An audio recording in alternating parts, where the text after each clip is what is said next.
झारखंड विधानसभा इस चुनाव के सब प्रभारी हैं। बाकी आप मेरे से ठीक दाहिनी ओर आप देख रहे होंगे श्री सुदेश महतो जी आजसू पार्टी के अध्यक्ष हैं, और फिर उसके ठीक और दाहिनी ओर श्री चंद्र प्रकाश चौधरी जी गिरिडीह से सांसद हैं, और ठीक उसके दाहिने ओर रामचंद्र साइंस जी आजसू पार्टी के हैं, और आप सब लोग उनसे भी परिचित हैं। और आज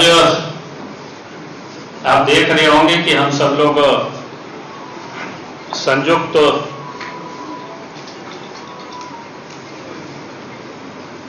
प्रेस एक दूसरे को डालते नहीं कर रहे हम सब लोग आप सबसे। तो मैं सबसे पहले मैं आग्रह करता हूं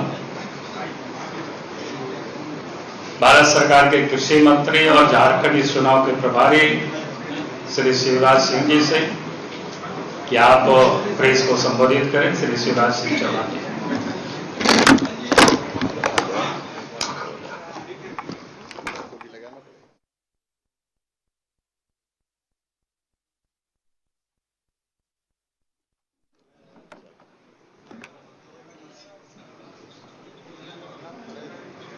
मित्रों, भारत के यशस्वी प्रधानमंत्री श्रीमान नरेंद्र मोदी जी के नेतृत्व में देश में एनडीए की सरकार है और एक वैभवशाली, गौरवशाली, संपन्न, समृद्ध और शक्तिशाली भारत का निर्माण मोदी जी के नेतृत्व में एनडीए की सरकार कर रही है। मोदी जी के नेतृत्व में देश तेजी से आगे बढ़ रहा है। आज एनडीए देश में विकास और सुशासन का प्रतीक है। झारखंड में भी चुनाव का बिगुल बज चुका है। इंडी गठबंधन की सरकार ने झारखंड को तबाही और बर्बादी के कगार पर पहुंचा दिया है। झारखंड के ये चुनाव सत्ता पर कौन काबिज होगा केवल इसका चुनाव नहीं है, ये झारखंड की अस्मिता बचाने का चुनाव है। झारखंड में माटी, बेटी, रोटी बचे, नौजवानों के रोजगार सुरक्षित हो, महिला सशक्तिकरण हो, गरीब कल्याण हो, किसानों का उद्धार हो और भ्रष्टाचार का हम सफाया कर पाए, सुशासन और विकास दे पाए। इसलिए झारखंड में हमने फैसला किया है, केंद्र ने फैसला किया है, केंद्रीय नेतृत्व ने भी तय किया है कि झारखंड का ये चुनाव एनडीए लड़ेगा मिलकर। और झारखंड में एनडीए के स्वाभाविक हमारे सहयोगी आजसू के अध्यक्ष यहां बैठे हुए हैं, सुदेश जी, उनकी टीम यहां बैठी है। भारतीय जनता पार्टी, आजसू, जनता दल यू और एलजेपी झारखंड में मिलकर चुनाव लड़ेंगे। मिलकर हमारा अभियान भी चलेगा। आपस में चर्चा हमारी पूरी हो चुकी है। सीट शेयरिंग पर भी सहमति है और जल्दी हमारे उम्मीदवार घोषित होंगे। चुनाव के अभियान में हम कूदेंगे और इंडी गठबंधन के जेएमएम कांग्रेस की सरकार के कुशासन का अंत कर ही हम चैन की सांस लेंगे। गठबंधन के बारे में बाकी डिटेल के लिए मैं अपने साथी और असम के मुख्यमंत्री हेमंत जी से आग्रह करूंगा।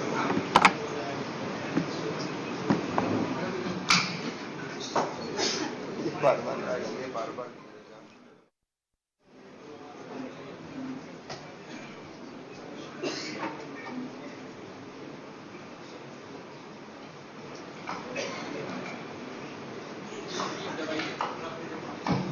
जिसका है पराग को भी मदद करना पड़ेगा। हाँ, ओके, नहीं।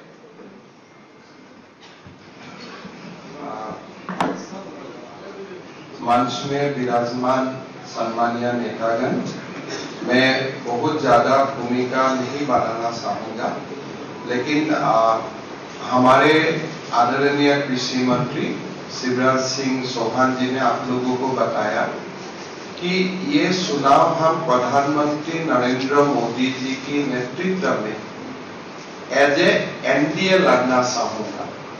और शिवराज सिंह चौहान जी ने आपको ये भी बताया कि झारखंड में हमारा जो एनडीए है उनका एक प्रमुख घटक दल है आजसू पार्टी, जनता दल यू, लोक जनशक्ति पार्टी।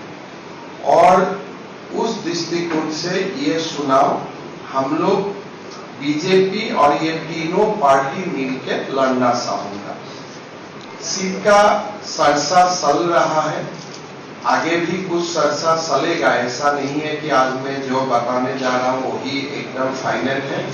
कभी कभी परिस्थितियों को देखते हुए नामांकन का समय अभी भी है, कुछ समय का परिवर्तन इधर उधर हो भी सकता है और होना भी कभी स्वाभाविक होते हैं। लेकिन जो फिलहाल जहां तक हम पहुंचा हूं वहां तक का बात मैं आप लोगों का सामने रखना चाहता हूं। पहले हम आजसू को अभी तक जो हमारा डिस्कशन हुआ, ये 10 सीट में आजसू लड़ने जा रहा है, जिसका नाम मैं आपको बोलना चाहूंगा। एक पहला सीट होगा सिल्ली, जहां से आजसू लड़ेगा। रामगढ़ आजसू लड़ेगा। गोमिया आजसू लड़ेगा। ईसागढ़ आजसू लड़ेगा। मांडू आजसू लड़ेगा। जुगसलाई आजसू लड़ेगा। डुमरी आजसू लड़ेगा। पाकुड़ आजसू लड़ेगा। लोहारदगा आजसू लड़ेगा। मनोहरपुर आजसू लड़ेगा। सो अभी तक जो हमारा चर्चा हुए इस हिसाब से ये 10 सीट आजसू लड़ेगा और हम लोगों को अपेक्षा भी होगा कि आजसू अपना उम्मीदवार यही 10 सीट में घोषित करे। जनता दल यू का साथ अभी तक का जो हमारा चर्चा हुआ है वो चर्चा का अनुसार जमशेदपुर वेस्ट और तमार जनता दल यू लड़ेगा। ये 2 सीट जनता दल यू लड़ेगा और हम निश्चित है कि जनता दल यू ही अपना पार्टी का नाम घोषित करेगा। लोक जनशक्ति पार्टी एक सीट में चुनाव लड़ेगा, वो होगा 17 से लोक जनशक्ति पार्टी चुनाव लड़ेगा। 17 थोड़ा मेरा हिंदी कच्चा है तो मैं आप लोगों को पहले बताया। वो आसाम की टोन भी है वो। हाँ, तो वो सीट से लोक जनशक्ति पार्टी लड़ेगा और बाकी सीट में एक दो सीट का एक भी सीट छोड़ के बाकी सीट में स्वाभाविक है भारतीय जनता पार्टी लड़ेगा। यही सीट का एक मोटा मोटी जो डिस्ट्रीब्यूशन है, जनता दल यू 2, लोक जनशक्ति पार्टी 1, आजसू 10 और बाकी सीट ऐसा नहीं है कि बीजेपी ही लड़ेगा, कहीं कुछ चर्चा में 1-2 इधर उधर हो सकता है, पर मूलतः यही पिक्चर है जो मैं आपको बताने के लिए हमने आप लोगों को निमंत्रण किया था। और मेरा लगता है कि अभी बाबूलाल जी और सुदेश जी दोनों को यह चुनाव का नेतृत्व लेना है और दोनों कैसे चुनाव को आगे बढ़ाएगा दोनों आप लोगों का सामने पेश करेगा। मैं बाबूलाल जी को निमंत्रण करता हूं कि चुनाव का बारे में सुदेश जी और बाबूलाल जी आप लोग का सामने बोलो। अब बड़कागांव बीजेपी लड़ेगा। मैं सुरेश जी से आग्रह करता हूं कि आप प्रेस को संबोधित करें। धन्यवाद। आज हमारे एनडीए की संयुक्त बैठक में मैं आदरणीय केंद्रीय कृषि मंत्री जी का, आदरणीय असम के मुख्यमंत्री जी का जो हमारे प्रभारी भी हैं, आदरणीय हमारे प्रदेश के अध्यक्ष भारतीय जनता पार्टी बाबूलाल मरांडी जी का और हमारे सहयोगी सांसद गिरिडीह और हमारे पार्टी के जनरल सेक्रेटरी सहीश जी का हार्दिक स्वागत करते हैं। मैं आप सभी का, सारे मीडिया के प्रतिनिधियों का हार्दिक स्वागत है, अभिनंदन है। आज हम सभी संयुक्त रूप से इस प्रदेश के अंदर चुनाव लड़ने की घोषणा संयुक्त रूप से करने के लिए इस प्लेटफॉर्म में हम सभी लोग आए हैं। वर्तमान राज्य की परिस्थिति और हमारा लंबा संबंध ये अलग से विषय नहीं है जिसके बारे में हम चर्चा करें, लेकिन पूरे राज्य की कमोवेश भावना यही है कि दोनों दलों को साथ में देखना चाहती है, और जब दोनों दल साथ में होते हैं तो राज्य और राज्य की जनता के अनुकूल भावना के अनुकूल परिणाम भी आते हैं। वर्तमान परिस्थिति राज्य की जो बनी हुई है, वर्तमान नेतृत्व जिन्होंने 2019 में इस राज्य का कमान संभाला, मुझे लगता है कि कोई भी वर्ग इस कुशासन से अछूता ना होगा। हर कोई तकलीफ में है और हर कोई इस तकलीफ से निजात चाहता है, वो कोई भी वर्ग होगा। आज उसी को लेकर एक दलीय समीकरण के रूप में हम जरूर यहां पर खड़े हैं, लेकिन इससे पहले जनता का समीकरण भी गांव घर में तैयार हो रहा है। लोग चाहते हैं कि एक कल्याणकारी सरकार का गठन हो। चूंकि सरकार गठन होना और कल्याणकारी सरकारें चलेंगी, इस कंसेप्ट को ही इन्होंने बदल कर रख दिया है। निजी हित, निजी स्वार्थ में लोग कितना दूर जा सकते हैं, मुझे लगता है भारत देश के अंदर में एक ऐसा उदाहरण दलीय रूप से नेतृत्वकर्ता ऐसा बने हैं जिसमें ना शासन ना डेवलपमेंट, ये दोनों ही चीजें विलोपित है। अब उससे आगे इस राज्य की संभावनाओं पर विश्व देश पूरा चर्चा करता है। अब उसी को फिर से एक जवाबदेही के रूप में, एक पॉलिटिकल जवाबदेही के रूप में हम सब मिलके लोगों के बीच एक नया जनादेश के साथ आने की तैयारी हमारी है। जन आशीर्वाद हम सबको लेना है। हम संयुक्त रूप से चुनाव में जाएंगे, एक दूसरे का सम्मान करते हुए हम जाएंगे, और सबसे बड़ा सम्मान यहाँ की जनता का हमारा रहेगा। चाहे कोई भी विषय हो, रीजनल सब्जेक्ट हो, नेशनल सब्जेक्ट हो, दोनों हम साथ में लेके चलेंगे। मैं रीजनल दल के नाते कई रीजनल सब्जेक्ट हमारे साथ हैं। मैं झारखंड आंदोलन से लेकर यहाँ तक राज्य के गठन होने और उसके मूल्यों का सुरक्षा, ये हमारी प्राथमिकता है। राज्य की तरक्की के पैमाने पर राज्य को खड़ा करना, ये हमारी प्राथमिकता है, और हम लोग मिलकर इसको करेंगे। आदरणीय प्रधानमंत्री जी के आशीर्वाद और उनके नेतृत्व पर हम आगे बढ़ेंगे, यही हमारा संकल्प है। मैं जो चीजें अभी सामने आदरणीय मुख्यमंत्री जी ने बताया सीट शेयरिंग को लेकर, जो सीट शेयरिंग का संख्या उन्होंने बताया, और कुछ सीट शेयरिंग के लेकर कुछ सीटों पर चर्चा चल रही है, ये भी उन्होंने बताया है। हम लोग जो भी करेंगे आपके सामने रहेगा और हम लोग मिलकर करेंगे। बेसिकली है कि राज्य की भावनाओं के साथ इस राज्य में एक बड़ी जीत एनडीए का हो, यही तैयारी हमारी है। धन्यवाद। बता देंगे।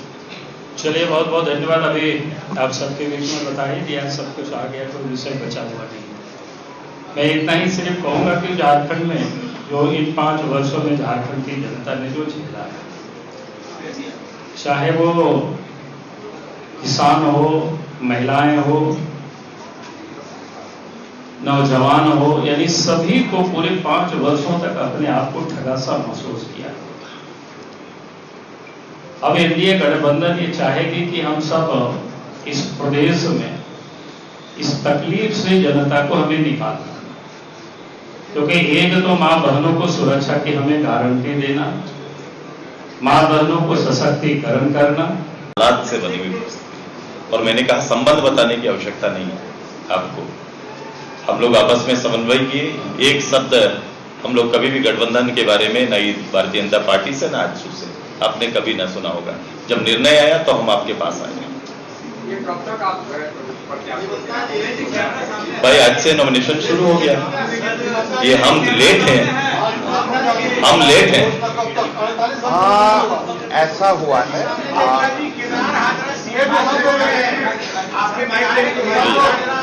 देखिए, मैं आपको बताया था कि 48 आवर्स का बाद ही हमारा हो जाएगा। आज पहला शरण जो सीट का डिस्ट्रीब्यूशन बहुत प्रमुख था कि आज हमारा ये हो गया कि तीनों दल कहां में लड़ेगा। ये प्रोसेस आज हम लोग कंप्लीट किया हो। लगभग सारे सीटों का बारे में हमारा चुनाव कमेटी में चर्चा हो चुका है। हम आशा करता हूं कि केंद्रीय चुनाव कमेटी महाराष्ट्र का साथ ही पहला झारखंड का सूची जारी करेगा। काल भी हो सकता है, परसों भी हो सकता है। एक सवाल और है, बड़े नेताओं को चुनाव आ गया है, सीएम का चेहरा कौन? सीएम का चेहरा आप ही है। सारे झारखंडी जो सारे क्लिकर जनता है, सारे हमारा मुख्यमंत्री है, सारे हमारा भगवान है, उनको हम लोग मिलकर सेवा करेंगे।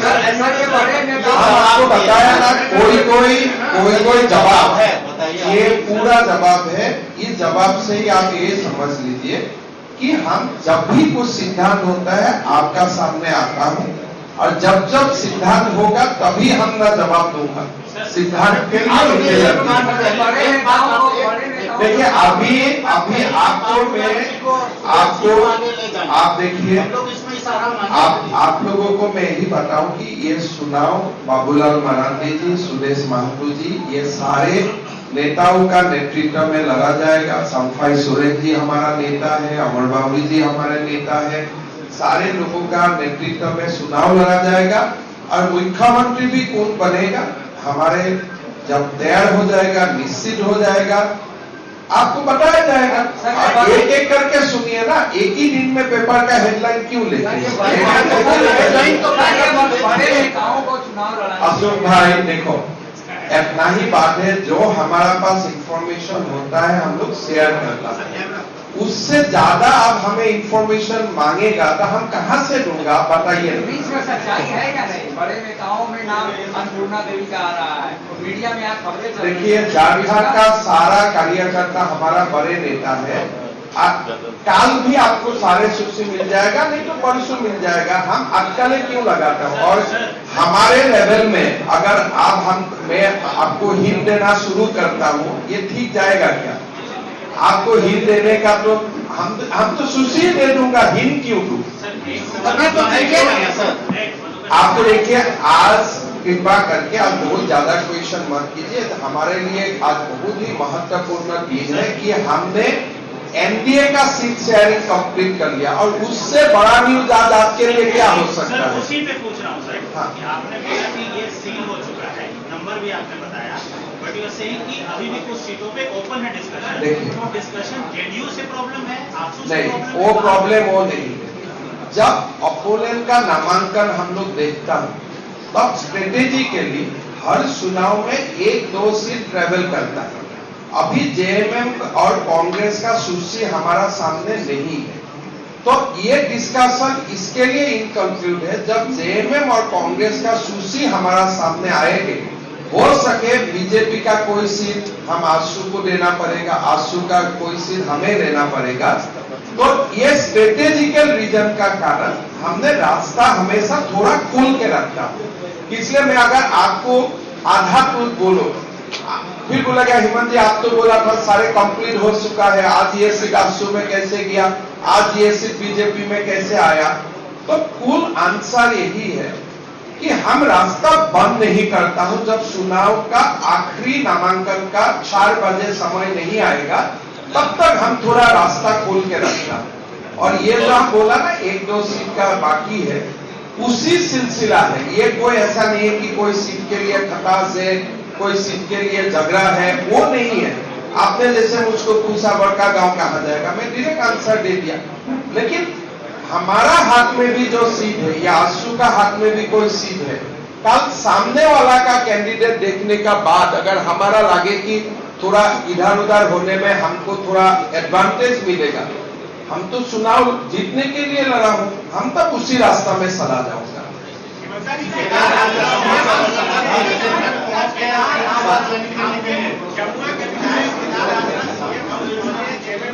देखिए, जो जेएमएम भी जाएगा हमारा ही है, हमको सबको शुभकामनाएं है। हमारा झारखंड का विकास हमारा लक्ष्य है। कौन कहां जाते हैं वो बात बहुत मायना नहीं रखता है। चुनाव झारखंड का विकास के लिए है।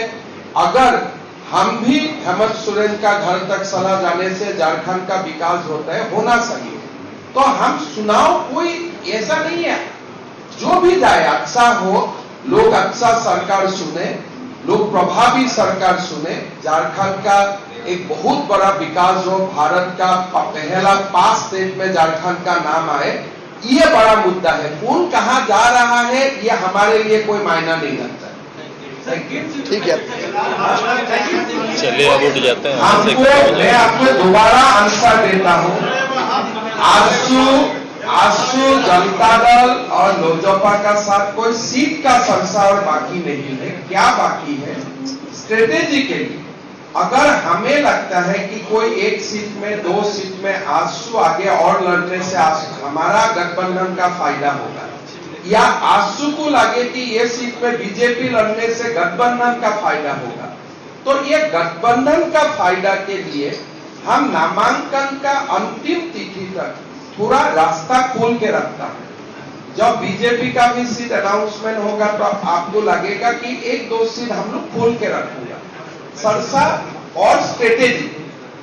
और सुदेश जी ने एक बहुत महत्वपूर्ण बात बताया कि आज से हम लोग एनडीए का हिसाब से सोचूंगा, अभी हम बीजेपी और आजसू का हिसाब से आज से नहीं सोचूंगा। यहां से आगे हम एनडीए का हिसाब से ही आंसर करूंगा, एनडीए ही हमारा प्रमुख रहेगा, और आज से बीजेपी क्या होगा, आजसू क्या होगा, ये खत्म। आज से हम एनडीए पूरा।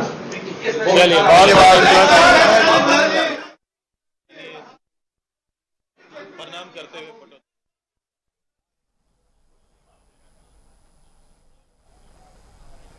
मैं भी थोड़ा सट जाइए। नया शिवराज जी शिवराज जी एक बार हाथ भी उठा देता, वो भी एक सबको चाहिए फोटो कम से कम अच्छा हो। विजय का हाथ उठाना चाहिए सर। इसीलिए सुदेश जी ने नया फोटो दे दिया।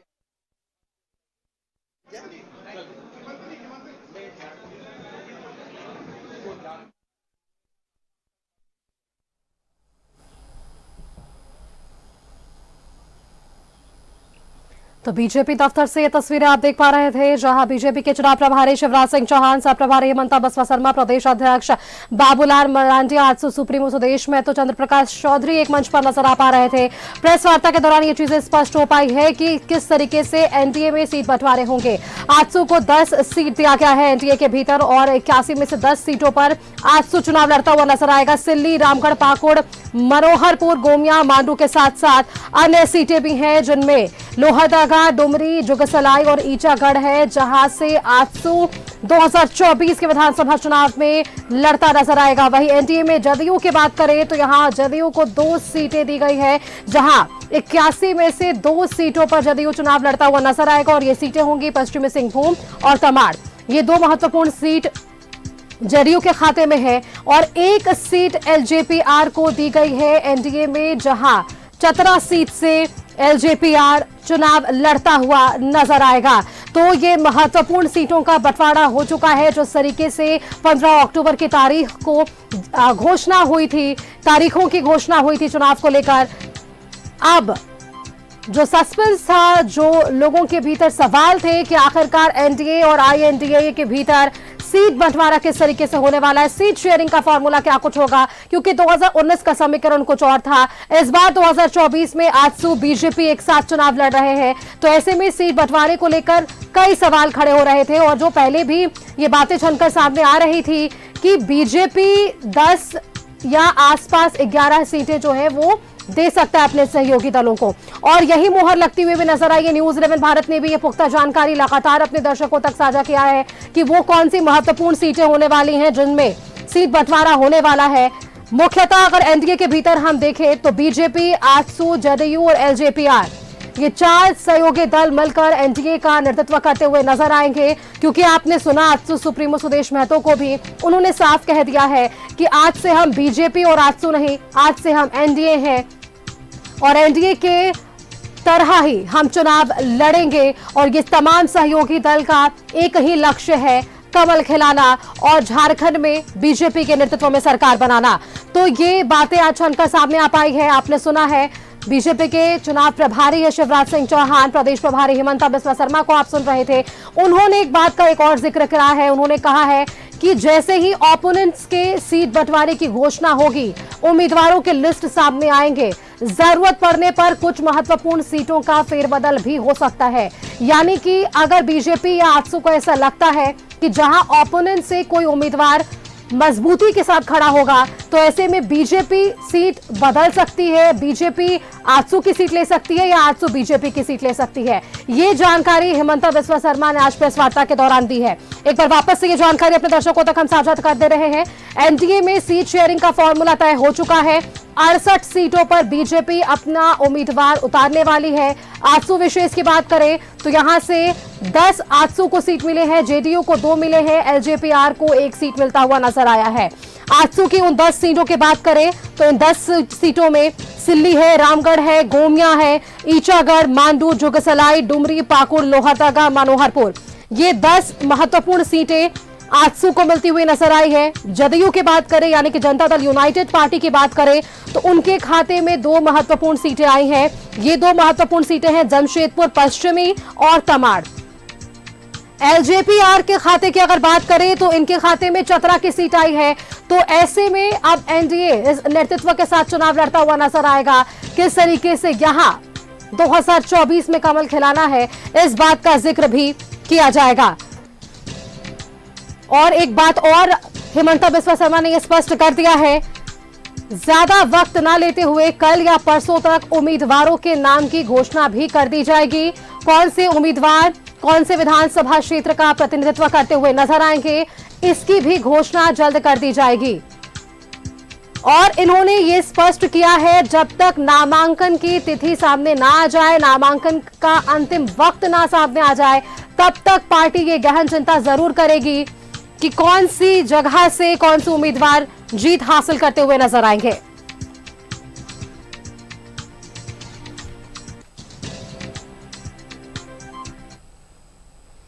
और चलिए इसी खबर पर अधिक जानकारी के साथ बीजेपी कार्यालय से हमारी संवाददाता रुचि जुड़ रही है। सीधा रुचि का रुख कर लेते हैं। रुचि, देखिए जिस तरीके से तारीखों की घोषणा हुई उसके बाद से सभी की निगाहें टिकी हुई थी एनडीए और आईएनडीए के भीतर सीट बंटवारा किस तरीके से होगा। न्यूज 11 भारत भी लगातार अपने दर्शकों को यह जानकारी साझा कर रहा था कि सीट बंटवारे का फॉर्मूला लगभग तय है। 68 सीटों पर बीजेपी, 10 पर आजसू और 2 पर जो आपका जेडीयू है और 1 पर एलजेपीआर। ये सीट बंटवारा तय हो चुका है एनडीए के भीतर।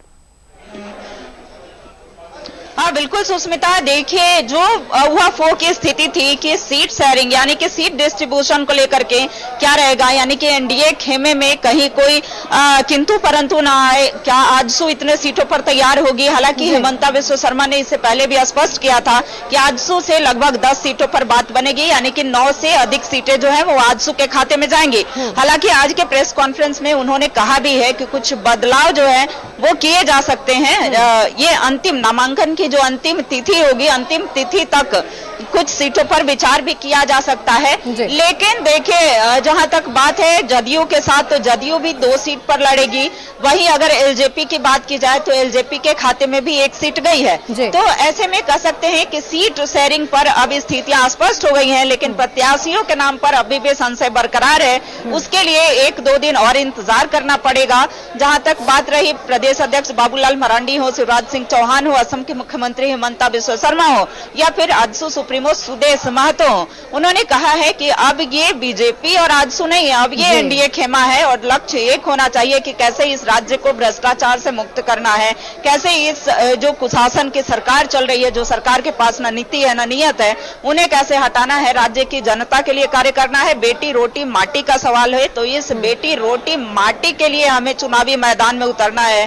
तो ऐसे में कह सकते हैं कि आज इन्होंने अपनी स्थितियां स्पष्ट कर दी हैं। आज से आजसू 10 सीटों पर तैयारी जो है वो शुरू कर देगी। वहीं अगर 68 सीटों पर बीजेपी की बात की जाए, वहीं जदयू भी 2 सीटों पर तैयारी करेगी। एलजेपी को भी 1 सीट मिली है। तो ऐसे में एनडीए खेमा आज से अपनी अपनी तैयारी में जुटेगा। लेकिन अभी भी सवाल एक उठता है कि क्या प्रत्याशी के नाम की घोषणा जो है वो कब होगी, चूंकि प्रत्याशियों के नाम को लेकर के संशय की स्थिति अभी भी बनी हुई है। हालांकि ये कहा गया है कि संशय जैसी कोई स्थिति नहीं है, बस लक्ष्य हमारा एक है कि कैसे इस बार चुनावी मैदान में उतर करके ये जो चुनाव होगा वो प्रधानमंत्री नरेंद्र मोदी के नेतृत्व में होगा। केंद्र में भी एनडीए की सरकार है और राज्य में भी एनडीए की सरकार होगी। ये लक्ष्य लेकर के चलना है, डबल इंजन की सरकार कैसे बनाई जा सके, ये हमारा लक्ष्य है। और ऐसे में जल्द ही प्रत्याशियों के नाम की घोषणा भी हो जाएगी अब देखने वाली बात होगी सुष्मिता कि प्रत्याशियों के नाम का ऐलान कब करते हैं। हालांकि देखिए कुछ दल बदलते हुए नेताओं के संदर्भ में उन्होंने कहा कि अगर नेता इसलिए दल बदल रहे हैं ताकि राज्य का विकास हो सके, हमारा मुद्दा ये नहीं है कि कई नेता आ रहे हैं जा रहे हैं, उससे हमें कोई फर्क नहीं पड़ने वाला है।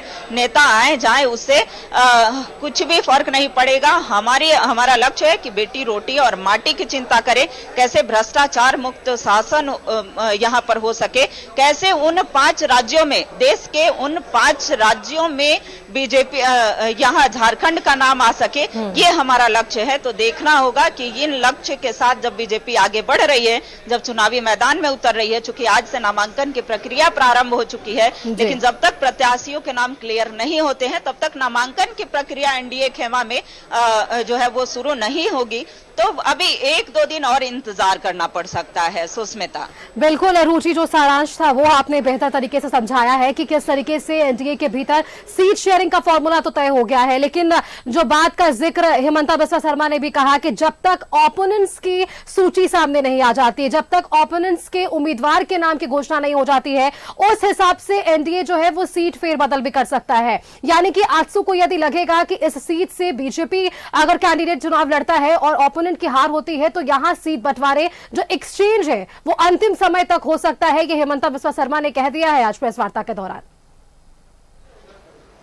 बिल्कुल सुष्मिता, देखिए अपोनेंट्स को देखते हुए भी सीटों में फेरबदल किया जा सकता है, प्रत्याशी के नाम फेरबदल किए जा सकते हैं। तो ऐसे में हो सकता है कि बीजेपी इस बात का भी इंतजार कर रही हो, इसलिए भी वेट एंड वॉच की स्थिति में हो कि पहले उधर से अपोनेंट्स जो है वो अपने प्रत्याशियों के नाम की घोषणा कर दे, उसके बाद हम हालांकि प्रत्याशियों की सूची जो है वो लगभग तैयार हो चुकी है। कई ऐसी हॉट सीट हैं जिस पर कि अभी भी फेरबदल की संभावनाएं दिख रही हैं, लेकिन ये तय जो है इंतजार इस बात का भी हो रहा है कि जो इंडी गठबंधन है, इंडी गठबंधन खेमे में जब बैठक होगी, जब नाम सामने आ जाएंगे, उसके बाद जो उम्मीदवारों के नाम है उसकी घोषणा की जाएगी। वहां लगेंगे कि इस विधानसभा क्षेत्र से ये प्रत्याशी वहां से कमजोर साबित हो सकते हैं, तो वैसे में सीटों को लेकर के या प्रत्याशियों को लेकर के फेरबदल भी हो सकता है कि वो बीजेपी के अलावे वो आजसू में सीट चली जाए या आजसू की सीट जो है वो बीजेपी में चली जाए, वहां से प्रत्याशी भी चेंज हो सकते हैं। तो ये नामांकन की अंतिम तिथि तक ये फेरबदल की संभावनाएं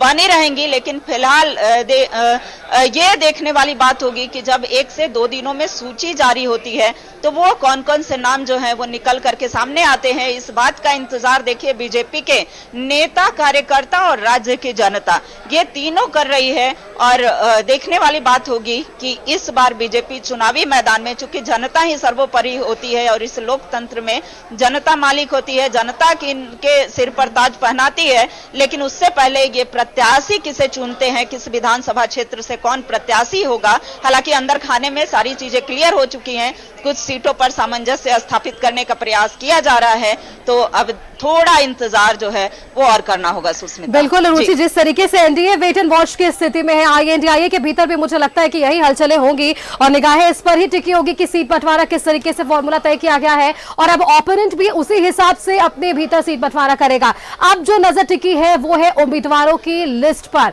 यानी कि पहली सूची और दूसरी सूची जो कहा जा रहा है कि बीजेपी सूची जारी करेगी और ये स्पष्ट हो पाएगा। जो जवाब हेमंता बिस्वा शर्मा ने आज प्रेस वार्ता के दौरान दिया है कि या तो कल या तो परसों, इन 2 दिनों के भीतर यह भी स्पष्ट हो पाएगा रुचि कि आखिरकार कौन से विधानसभा क्षेत्र से कौन से ऐसे उम्मीदवार हैं जो प्रतिनिधित्व करते हुए नजर आएंगे। बिल्कुल सुष्मिता, देखिए हालांकि नाम जो है कई उम्मीदवार पहले ही से तैयारी कर रहे थे कि इनका नाम जो है वो सामने आ सकता है, लेकिन अभी भी स्थितियां जो है थोड़ी ऊहापोह की बनी हुई है। कई ऐसी सीट हैं, जैसे रांची की बात हो या हटिया की बात हो या मांडर विधानसभा क्षेत्र की बात हो, कई विधानसभा क्षेत्र में ये स्थिति है। चूंकि पार्टी का नेतृत्व, केंद्रीय नेतृत्व तय करता है, उन नामों पर मुहर केंद्रीय नेतृत्व लगाता है, तो ऐसे में केंद्रीय नेतृत्व ने किन नामों पर मुहर लगाया है, किस कौन विधानसभा क्षेत्र से कौन से प्रत्याशी होंगे। चूंकि एनडीए गठबंधन इस बार चुनाव लड़ रहा है, पिछले बार अगर 2019 की बात की जाए सुष्मिता, तो 2019 में आजसू जो है वो एनडीए खेमा में नहीं थी, यानी कि बीजेपी के साथ नहीं थी, लेकिन इस बार बीजेपी और आजसू मिल करके चुनाव लड़ने की स्थिति में है, यानी कि अब स्पष्ट हो गया है।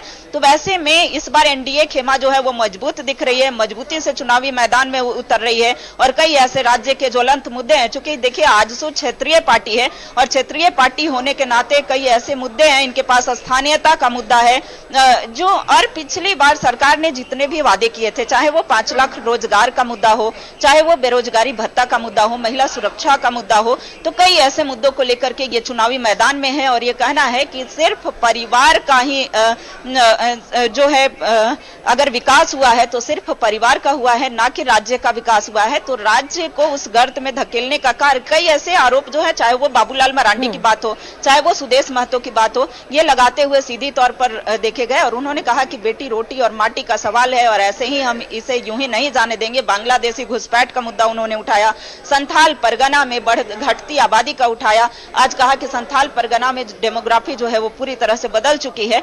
तो ये सारी चीजों के जो रिस्पॉन्सिबल है, यानी कि जिम्मेवार है, वो राज्य की, वर्तमान राज्य की सरकार है। तो ये तय अब जनता को तय करना है कि हमें चुनना किसे है। अब जनता की अदालत में ये पार्टी जो है वो जाएंगी, चाहे वो एनडीए की बात हो या इंडी गठबंधन की बात हो। एनडीए जब जाएगी तो उनके साथ लोजपा होगी, जदयू होगी और आजसू होगी, यानी कि ये सभी मिल करके, और जितनी भी चुनावी सभाएं होंगी, यानी सभी सामंजस्य स्थापित करके, चाहे वो चुनावी सभा हो, चाहे जनता के बीच जाने का मुद्दा हो, घर घर जाने का मामला हो, तो ये सभी मिल करके जाएंगे। और इस बार ज्यादा से ज्यादा सीटें जो है वो एनडीए खेमा में, एनडीए की झोली में आ सके, इसका प्रयास होगा। एक बार कैसे डबल इंजन की सरकार बनाई जा सके, इसका प्रयास होगा सुस्मिता। अब देखने वाली बात होगी। अभी भी एक सवाल जो है वो सबके मन में तैर रहा है कि प्रत्याशियों के नाम की घोषणा आखिर कब।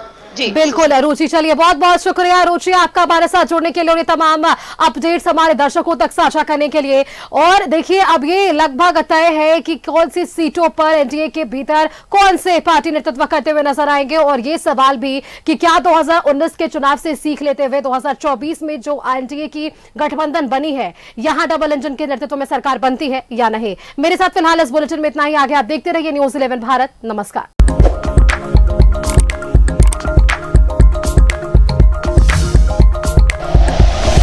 Like and share videos, subscribe करें हमारा चैनल और प्रेस करें बेल आइकॉन। न्यूज़ 11 भारत, सच है तो दिखेगा।